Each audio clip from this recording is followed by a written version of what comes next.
ప్రజ్ఞా వైశాఖవేద क्षुभितजलनिधेर्वेदनाम्नोऽन्तरस्थं भूतान्यालोक्यमग्नान्यविरतजननग्राहघोरे समुद्रे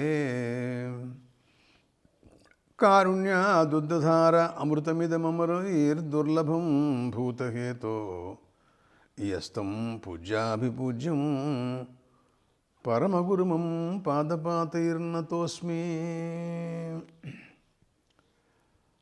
ఉపనిషత్తులలో మాండూక్యోపనిషత్తు మాండూక్యమేకమేవాలం ముముక్షూణాం విముక్తయే అని ప్రశంసించింది ముక్తికోపనిషత్తు మాండూక్యోపనిషత్తుని. మాండూక్యోపనిషత్తు 12 మంత్రాలతో ఉన్నప్పటికీ కూడా గౌడపాదాచార్యులు వారు 215 కారికలతో దానికి వ్యాఖ్యానం చెప్పారు. 4 ప్రకరణాలుగా విభాగం కూడా చేశారు. ఓంకార స్వరూప నిర్ణయం కోసమని బయలుదేరినటువంటిది మాండూక్యోపనిషత్తు. ఆ తత్వాన్ని నిరూపణ చేస్తూ కారికలలో వారు ఆగమతః అంటే శృతివశాత్తు ద్వైత మిథ్యాత్వాన్ని అద్వైత స్థాపన ఓంకార స్వరూప నిర్ణయం ద్వారా చేశారు. తర్వాత వైతథ్య ప్రకరణంలో జగన్మిథ్యాత్వాన్ని నిరూపించడం కోసమని, అంటే జ్ఞాతే ద్వైతం న విద్యతే అని చివరిలో ఒక మాట ఉంది. అద్వైత భావం తెలిసిన తర్వాత ద్వైతం ఇంకా మిగలదు అని. దాన్ని ఆగమవశాత్తు ఏర్పడినటువంటి ఈ భావాన్ని యుక్తితః కూడా, యుక్తి వలన కూడా అద్వైతాన్ని స్థాపించడం కోసం అని వైతథ్య ప్రకరణంలో చెప్తారు. తర్వాత అద్వైత ప్రకరణం ఇలాగా ఉన్నాయి. అటువంటి దాంట్లో ఓంకార స్వరూపాన్ని నిరూపణ చేస్తూ ఆగమ ప్రకరణంలో గౌడపాద కారికల్లో వారు మాట్లాడుతూ అన్నారు, ఓంకారం పాదశో విద్యాత్ పాదామాత్రాన సంశయః ఓంకారం పాదశో జ్ఞాత్వా నకించిదపి చింతయేతు అన్నారు. ఓంకారం అకార ఉకారం అకారాత్మకంగా ఉంది కనుక ఈ 3 ఓంకారానికి మాత్రాలు, అంటే పాదాలు అని అర్థం. పాదామాత్రా నసంశయ పాదామాత్ర మాత్రాశ్చ పాదా అకార ఉకారో మకార ఇతి అని అంతకుముందు ఒక వ్యాఖ్యానం ఉంది. అయితే ఇప్పుడు ఎవరైతే ఈ పాద విభాగపూర్వకంగా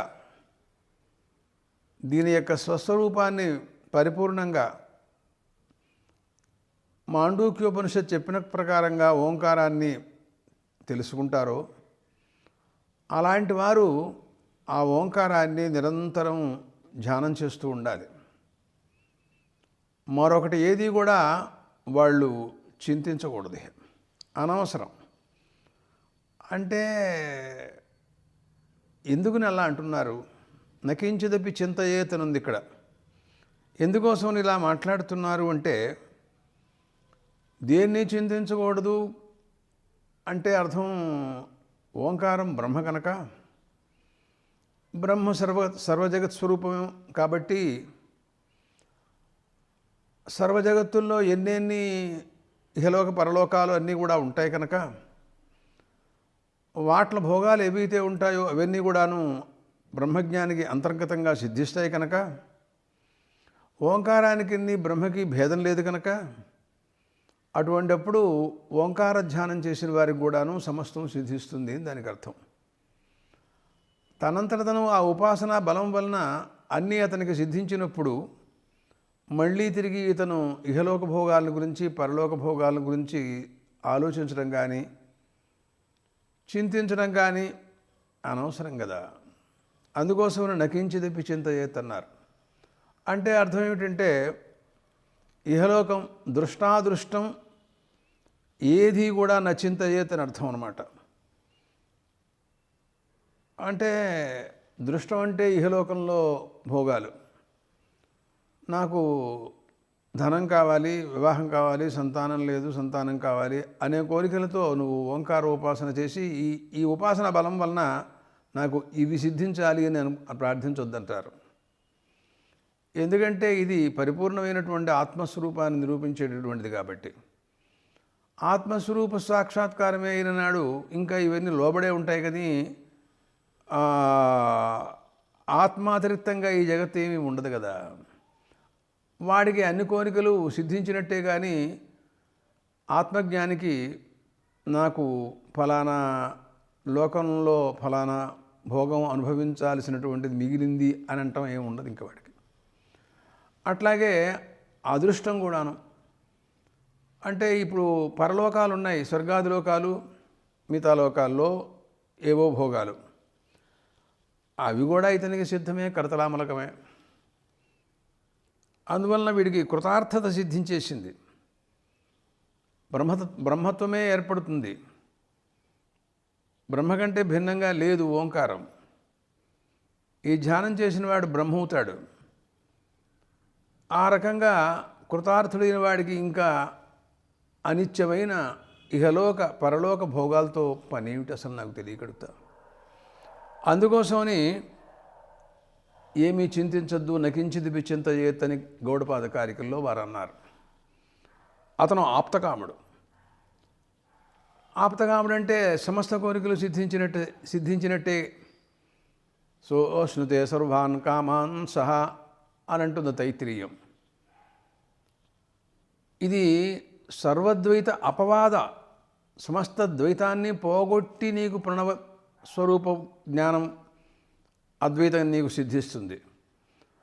నీ దృష్టిలో అసలు ద్వైతమే ఉండదు. ఉండనప్పుడు ఇంకా ఇహలోక భోగాల గురించి జోలికి వెడితే మాత్రం ప్రయోజనమే ఉంటుంది అని తాత్పర్యం గ్రహించాలి. ఇదే విషయం మనం కఠోపనిషత్తులో చూసినట్లయితే అది కూడా సర్వే వేదా యత్పదమామనంతి అని అంటోంది. మరొక రహస్యం కూడా ఇక్కడ మనం అనుకోవాలి.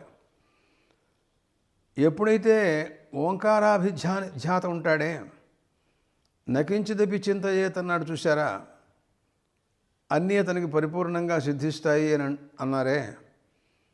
జ్ఞానికి అలాంటి స్థితి ఉంటుందని భగవద్గీతలో గీతాచార్యుడు ఓ సందర్భంలో మాట్లాడారు. ఆపూర్యమాణమచల ప్రతిష్టం సముద్రమాప ప్రవిశంతి యద్వత్ తద్వత్కామాయం ప్రవిశంతి సర్వే సశాంతిమాప్నోతి నకామకామీ అంటాడు. అలాంటి జ్ఞాని ఎలా ఉంటాడు అని విచారణ చేసినట్టయితే, నీటితో నిండిపోయినటువంటి ఒకానొక పెద్ద సముద్రం, ఒకానొక పెద్ద తటాకం, ఎక్కడా కదిలిక మెదిలిక లేదు. అంత అనేకమైనటువంటి నదులన్నీ జలాలన్నీ దాంట్లోకి వచ్చి పడుతున్నాయి. శాంతంగా ఉన్నటువంటి ఒకానొక పెద్ద జలనిధి ఒకటి ఉందనుకోండి. దాంట్లో ఏమీ హడావిళ్ళు కానీ తరంగాలు కానీ లేకుండా ఉండేటువంటి నిశ్శబ్దంగా ఉండేటువంటి పెద్ద మడుగు లాంటిది. అలా ఉంటాడు జ్ఞానిలో. కామక్రోధాదులు కానీ మరోటి అతన్ని ఉద్వేగపరచవు, శాంతంగా ఉంటాడు. మహర్షి ఎప్పుడు కూడా అలా ఉంటారు. తర్వాత జ్ఞాన ప్రభావం చేత బ్రహ్మజ్ఞానాన్ని పొందిన తర్వాత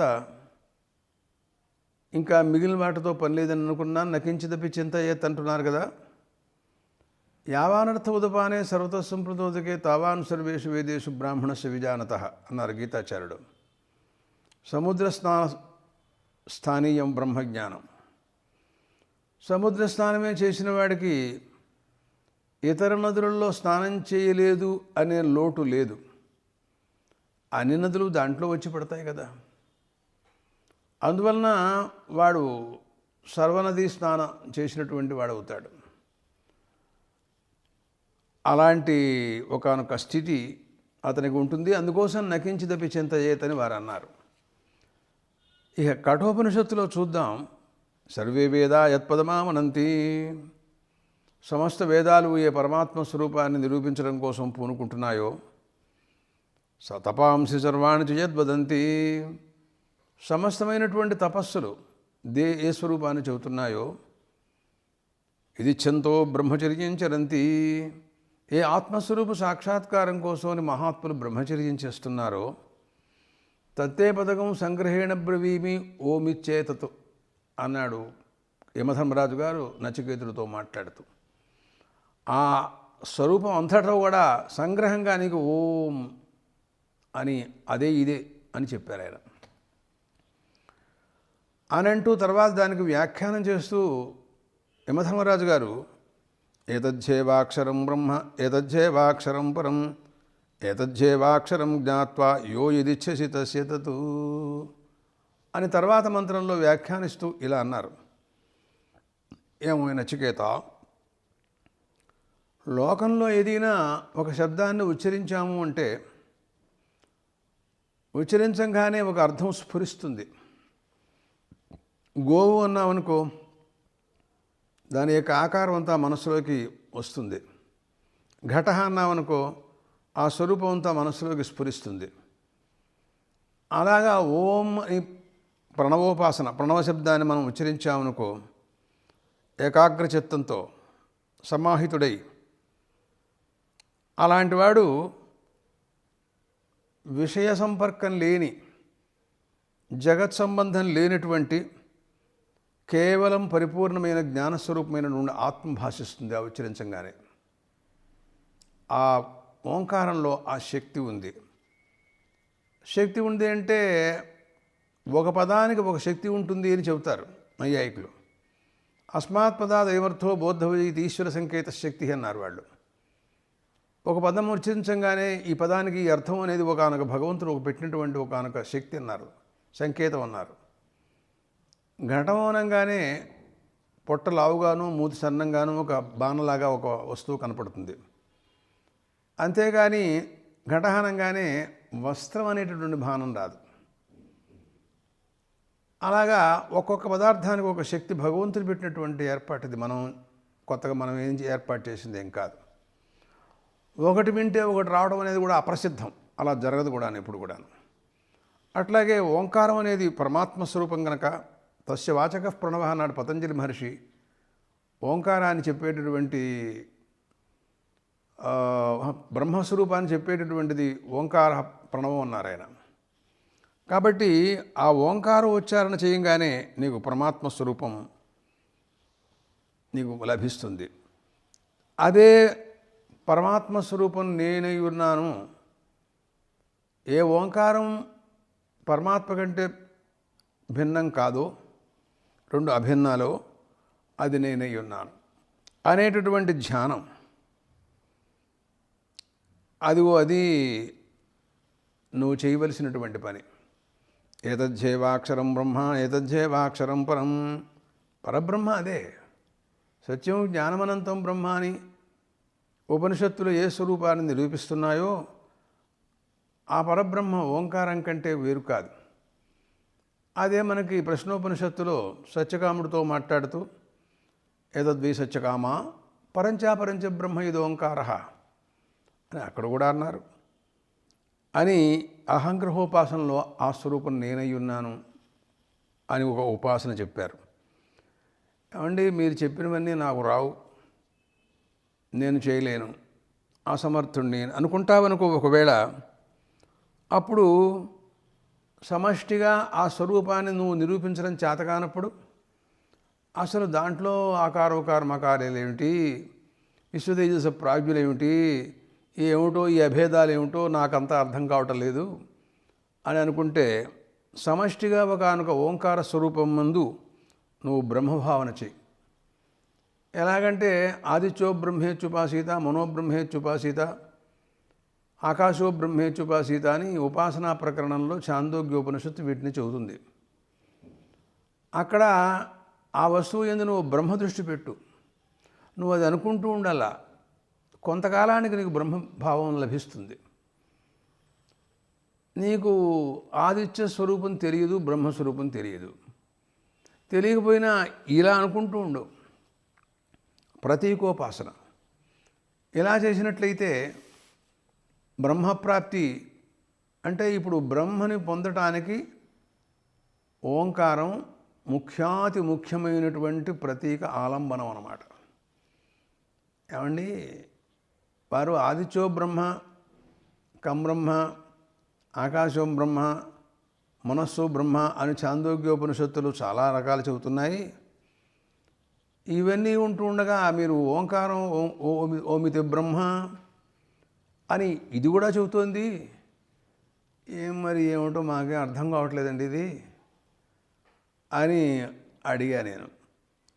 అంటే అన్నారు, వీట్లకు అన్నింటికంటే భాష్యంలో రాశారు, మనస్సు కూడా ఉంది, ముఖ్యాతి ముఖ్యమైనటువంటిది. అసలు ఆ మనస్సు ద్వారానే మనం బ్రహ్మ ప్రాప్తిని మనం పొందాలి.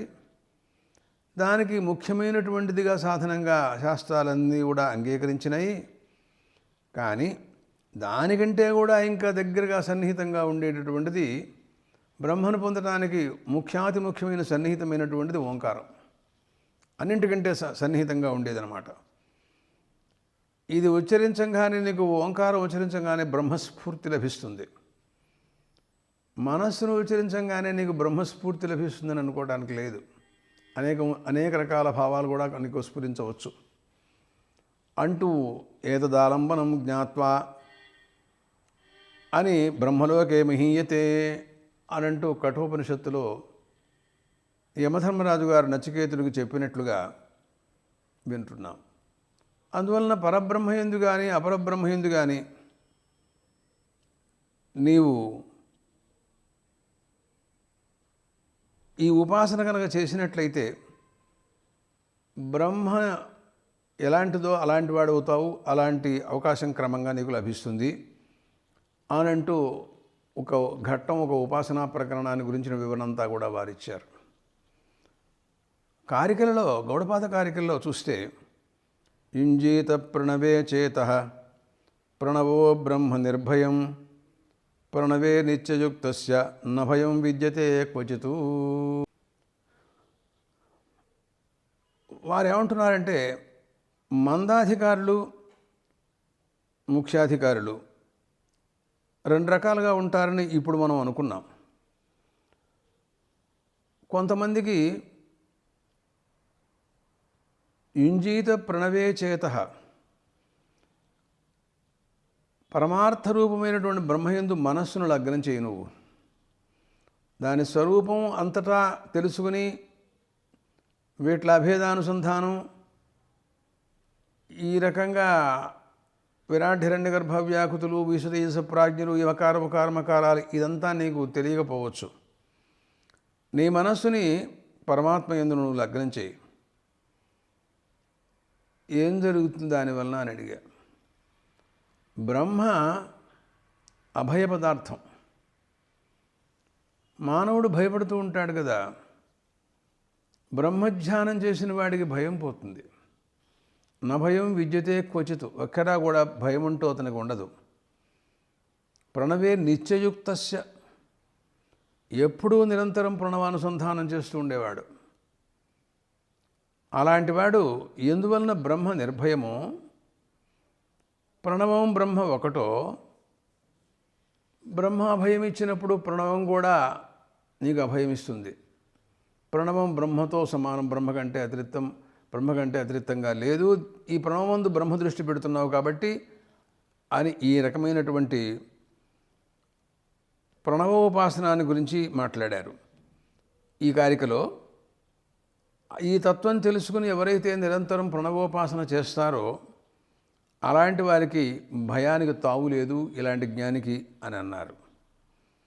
నారాయణ ఉపనిషత్తులో మాట్లాడితే చూస్తే, యో వేదాదౌ స్వరః ప్రోక్తో వేదాంతే చ ప్రతిష్ఠితః తస్య ప్రకృతిలీనస్య యః పరః స మహేశ్వరః అని ఒక మంత్రం ఉంది. ఆ మంత్రం చెబుతుంది, యో వేదాదౌ స్వరః ప్రోక్తః, వేదాలు ప్రారంభించేటప్పుడు స్వరః అంటే ఓంకారము అని అర్థం. అందరూ కూడా ఓం ఇషేత్వ జేత్వ, ఓం అగ్నిమీళే పురోహితం అంటూ వేదాదిలో ఓంకారం, వేదం ప్రారంభించడానికి ముందు ఓంకారాన్ని చెప్పి తర్వాత వేదాన్ని ప్రారంభిస్తారు. ఈ వేదాలలో అంతటా కూడాను ఈ ప్రణవతత్వం అంతా కూడాను ప్రతిపాదన చేయబడి ఉంటుంది. అందువలన ఇలాగా అనేక వేదాలు, మాండూక్యం, కఠోపనిషత్తు, తైత్రీయం, ప్రశ్న, ఇలా ప్రతి ఉపనిషత్తులోనూ సమస్తోపనిషత్ ప్రతిపాద్యం అన్నమాట అర్థం ఓంకారం. అటువంటి ప్రణవం ఉంది. దాంట్లో అకార ఉకార మకారములు, ఈ ఓంకారం 3 అవయవాలతో ఉంది కనుక పాదామాత్ర, మాత్రాశ్చ పాద, అకార ఉకారో మకార అయితే ఆ మకారంలో ఇదంతా లీనమైపోతుంది. ఇది చివరికి మళ్ళీ తర్వాత యో వేదాదౌ స్వర ప్రోక్తో వేదాంతే చ ప్రతిష్ఠిత తస్య ప్రకృతిలీనస్య, ప్రకృతి అవ్యాకృతం, విరాట్ హిరణ్యగర్భ అవ్యాకృతులు, విరాట్ అకారం, ఉకారం హిరణ్యగర్భుడు, మకారం అవ్యాకృతం. ఆ అవ్యాకృతం ముందు లీనమైపోయింది. 3 మాత్రలతో ఓంకారం లీనమైపోయింది. ఆ తర్వాత మిగిలినటువంటి స్వరూపం పరమేశ్వరుడు. ఇవే కదా 3 కల్పితములైనటువంటివి. వీళ్ళే విరాట్ హిరణ్య గర్భులు, ఈ ముగ్గురే విశుద్ధ ప్రాజ్ఞులు, అలాగే అకార ఉకార మకారములు, వీటికి అభేద చింతన, ఇదంతా కూడా మాండూక్యోపనిషత్తు చెబుతుంది. ఇంకా ఆ తర్వాత ఇది కల్పితములైనటువంటివి కాబట్టి అవ్యాకృతమందు లీనమైపోయినట్టే ఇవన్నింటితో ఓంకారం కూడాను. మిగిలిన స్వరూపం పరమాత్మ.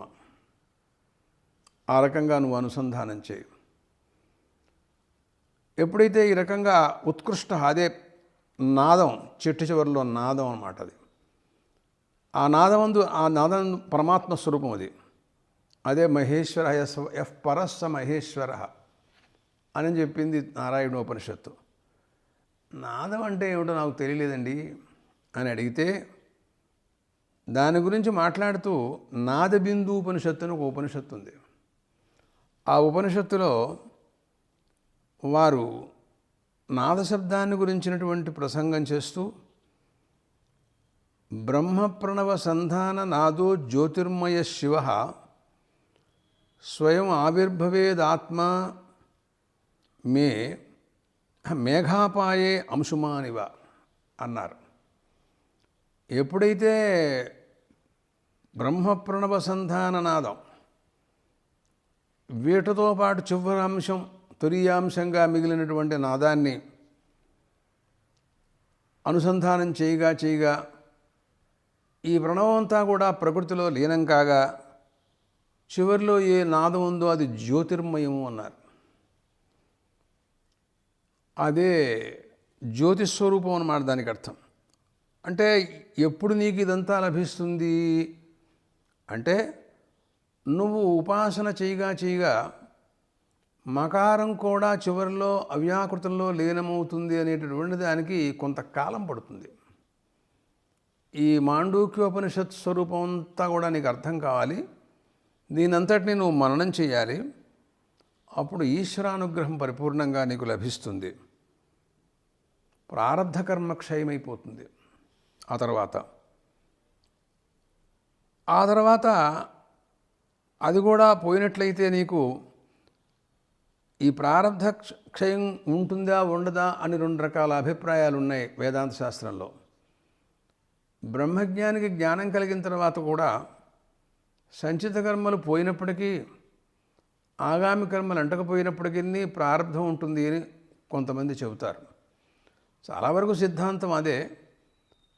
అది ప్రౌఢవాదంలో వివేక చూడామణిలో శంకర భగవత్పాదులు అది కూడా లేదు, అజ్ఞాని దృష్టితో చెప్పినటువంటి మాట అది.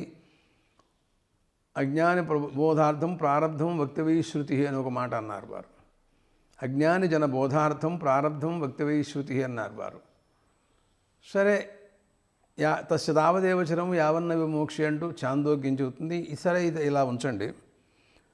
ఆ రకంగా అది కూడా ఉపరమించినట్టు అయితే మొత్తం అజ్ఞానం పరిపూర్ణంగా పోతే, అజ్ఞాన ప్రయుక్తమైనటువంటి కార్య అధ్యాస, కార్యభ్రాంతి అంతా కూడా పోతే, నీ ప్రణవానుసంధాన ప్రబోధ అది కేవలం జ్యోతిర్మయమై శివమై నాదరూపంతో మేఘమండలం తప్పుకుంటే సూర్యుడు ఆవిర్భవించినట్టుగా ఆత్మసాక్షాత్కారం కలుగుతుంది నీకు. అలాంటిది యో వేదాదో స్వరః ప్రోక్తో వేదాంతే చ ప్రతిష్ఠిత తస్య ప్రకృతిలీనస్య యః పరస్స మహేశ్వర. ఆ పరమే నాదం, అదే పరమేశ్వరుడు, అదే ఆత్మస్వరూపం, దాని సాక్షాత్కారం కలుగుతుంది అని అక్కడ వ్యాఖ్యాతలందరూ చెప్పారు. ప్రధానంగా విద్యారణ్య స్వామి దాని మీద మాట్లాడారు. అయితే ఇంకా శిక్షాధ్యాయంలో చూసినట్టయితే అక్కడ కూడా శుద్ధ బ్రహ్మోపాసన, ప్రణవోపాసన అక్కడ కూడా మాట్లాడుతూ వారు చెప్పారంటే వేదాంత ప్రతిపాద్యమైనటువంటిది ప్రణవం. ఆ ప్రణవం చేత చెప్పదగినటువంటి శుద్ధ బ్రహ్మ, ఆ పరమాత్మ స్వరూపాన్ని ఆ బ్రహ్మానుసంధానం చేయటానికి కోసమని ఒక ఘట్టం ఉంది. ఓమితి బ్రహ్మ ఓమితి ఇదగం సర్వం అని రెండు వాక్యాలు. ఓమితి బ్రహ్మ అందండి. ఇంకా ఓం అనేటటువంటిది బ్రహ్మేనయ్య. బ్రహ్మబుద్ధ్యా ఓంకారోపాసన చేయాలన్నమాట. ప్రతీక ఓంకారం. అప్పుడు ఓంకారంతో బ్రహ్మోపాసన చేయటం వలన బ్రహ్మ అనుసంధానం, బ్రహ్మసాక్షాత్కారం చప్పున కలిగినట్లుగా మిగతా సాధనాల వలన అంత తొందరగా సాక్షాత్కారం కలుగుతుంది అని చెప్పలేం. అత్యంత నేతిష్టం అన్నారు దీన్ని. చాలా దగ్గరగా ఉండేటటువంటిది బ్రహ్మకి అంటూ అడుగడుగునా కూడా వ్యాఖ్యాతలు ఈ ఉపనిషద్ వాక్యాలన్నీ చెబుతున్నాయి. ఇక్కడ ఓమితి బ్రహ్మ అని అనగానే బ్రహ్మ అనే అనంత మాత్రం చేత అది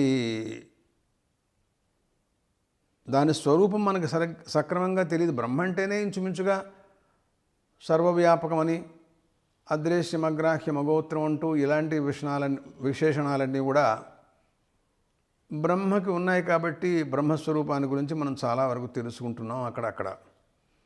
ఇక్కడేమంటోందంటే ఓమితి ఇదగం సర్వం అంటోంది. ఓం అనేటటువంటిది ఇదం సర్వం పరిదృశ్యమానం జగత్ సర్వమపి ఓంకారయేవ అన్నాడు. ఇదం సర్వం అని అంటం చేత కనపడుతూ ఉండేటువంటి శబ్ద ప్రపంచకం, అర్థ ప్రపంచకం అంతా కూడాను, శబ్దార్థములు రెండూ కూడాను అవినాభావ సంబంధంతో ఉంటాయి అని, శబ్దాన్ని ఉచ్చరించినప్పుడు మనం ఇందాక అనుకున్నాం ఏ అర్థం స్ఫురిస్తూ ఉంటుందో రెండింటికి అవినాభావ సంబంధం అని.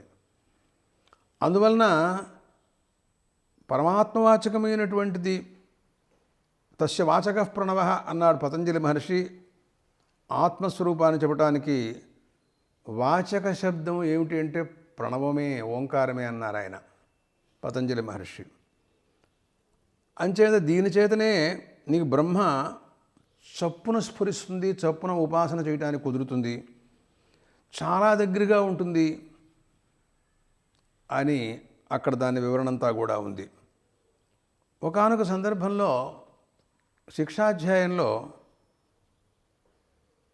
ఛందోభ్యోధ్యమృతాత్ సంబభూవ అనంటూ ఒక వాక్యం ఉంటుంది. ఛందోభ్య సమస్త వేదముల నుండి కూడాను అది ఆవిర్భవించిందని, పరమాత్మకి సాక్షాత్కరించిందని సృష్టి క్రమంలో ఓ ప్రసంగంలో చెప్పారు. తర్వాత అది విశ్వరూప, ఆ ప్రణవం అది ఏమిటి అంటే సర్వాత్మకము. ఛందసాం వృషభో విశ్వరూప, ఛందసాం మధ్య వృషభ శ్రేష్ఠ, విశ్వరూప అని కూడా విశేషణం ఉంది దానికి. విశ్వరూప అంటే అర్థం జగత్తంతా అదే. అది ఎలా కుదురుతుంది అనంటే అకారో వైవాక్ సర్వం అనుంది వాక్యం ఒక చోట. ఒక ఆకారమే సర్వస్వరూపం అన్నాడంతే. వాక్ జాతం అంతా అదే, అర్థజాతం కూడా అదే. అందువలన సమస్తమైనటువంటి ఓంకారమే ఓమితి ఇదగం సర్వం శబ్దజాతము అర్థజాతము రెండే కదండి. నామరూపాత్మకం కదా ఈ జగత్తంతా కూడాను. అందువలన అలాంటిదిగా అక్కడ వారు చెబుతారు. కాబట్టి ఈ రకంగా ఆత్మస్వరూపాన్ని తెలుసుకోవడానికి మనకు సన్నిహితంగా ఉండేటటువంటి మరీ ఉపాసనకు యోగ్యంగా ఉండేటువంటిది ఓంకారమేనని అక్కడ కూడా ఆ శిక్షాధ్యాయం కూడా బాగా చెప్పింది. దాంట్లో మాట్లాడుతూ కూడాను ఛాందోగ్య వాక్యాన్ని ఉదహరిస్తూ ఉంటారు అడుగడుగునా కూడాను. ఏమంటుందంటే తద్యథా శంకునా సర్వాణి పర్ణాని సంతృణాని ఏమేవ ఓంకారేణ సర్వావాక్ సంతృణా అని అంటుంది. ఎక్కడైతే ఒక ఆకు ఈయన ఆకునంతటిని కూడా అంటిసా ఉంటుందో అలాగా వాక్కు అర్ధజాతానంతటిని కూడా అంటిస్తూ ఉంటుంది, రెండు ఒకటేను అని ఈ రకంగా ఆ రెండు ఒకటేను కాబట్టి ఓ మీద ఇదగం సర్వం ఇలాంటి మాటలన్నీ కూడా చూసినట్లయితే ఓంకారోపాసన చాలా ప్రశస్తమని, దానివలన బ్రహ్మ సాక్షాత్కారం చాలా తొందరలో లఘూపాయంతో సాక్షాత్కారం జరుగుతుందని ఇవన్నీ కూడాను వారు మాట్లాడారు.